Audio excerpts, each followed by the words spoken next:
Right, and for further reaction on this, we're now joined by MK Party MP Mzwanele Manyi, and he joins us now via our video link. Mr. Manyi, thank you so much for your time this evening here on SABC News. And as we continue with reaction, as the official opposition in Parliament, what is your reaction to the implementation of the BELA Bill?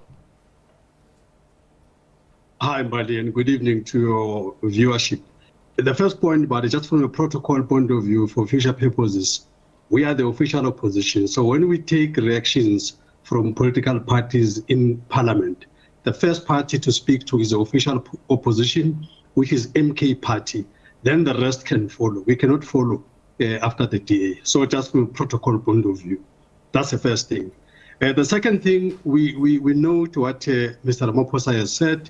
In fact, as MK Party, we are annoyed that it has taken so long for him to sign this bill, because nothing has changed. We wasted 90 days for sweet nothing, as it were. So I'm actually annoyed because we think that even this, the implementation next year might have some hurdles here and there, purely because of the delay in signing this law. There should have been no delay at all with this law, because this law had gone through all the parliamentary processes properly. There were no constitutional issues. There were no procedural issues. There was just racism from the DA and the AfriForum. So Mr. Ramaphosa has wasted a huge 3 months just nursing the racism of AfriForum and DA. So I'm annoyed by that. And I've just listened to Helen Zille making some confused statements as if she's got a free canvas to do what they like on the regulations. They are not going to do what they like. Regulations are by nature supposed to not be inconsistent with the law. The law says the what, the regulation says the how. So the how cannot be a law on its own. The how cannot defy the what. So we're looking at and we just think that it's just a face-saving statement because they've lost their battle with the ANC. And we thank Panyaza, in fact, for holding firm on this position, because indeed what has happened here, Panyaza has won in this debacle. And we congratulate Panyaza for making sure that there's no racism in this country. So we're very happy for us as MK Party that the BELA Bill will eventually be implemented, but as I say, we lament the delay. Yeah, and of course, Mr. Manyi, the reason why we have the DA there, because you would know that they are a part of the GNU, as a partner of the GNU, and they were the ones also contesting the issues around the BELA Act.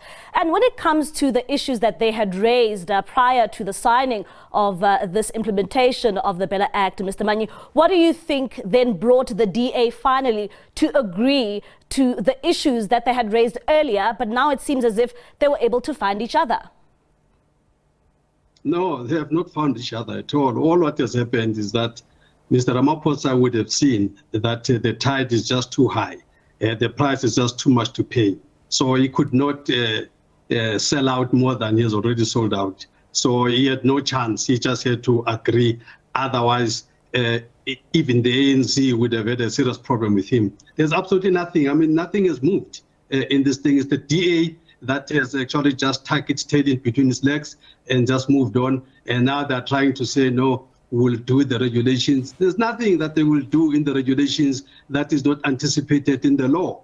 It's exactly what's going to happen. The head of department will make the final decision. The racist AGBs, SGBs are not going to continue their racism of making sure that our children don't attend these schools with some stupid radius arrangement where they use apartheid spatial development to exclude our children. So that's not going to happen anymore. And this whole thing about exclusivity of African schools and all of that, it's ending in 2025. Even if the regulations are not there, the law will be implemented. As long as the implementation is in line with the Act, nothing is going to stop the implementation of the BELA Act as it stands. So this is the whole notion of 18 months that she's talking about. She thinks it's going to delay the implementation. I can tell you this for nothing, that she's wasting time.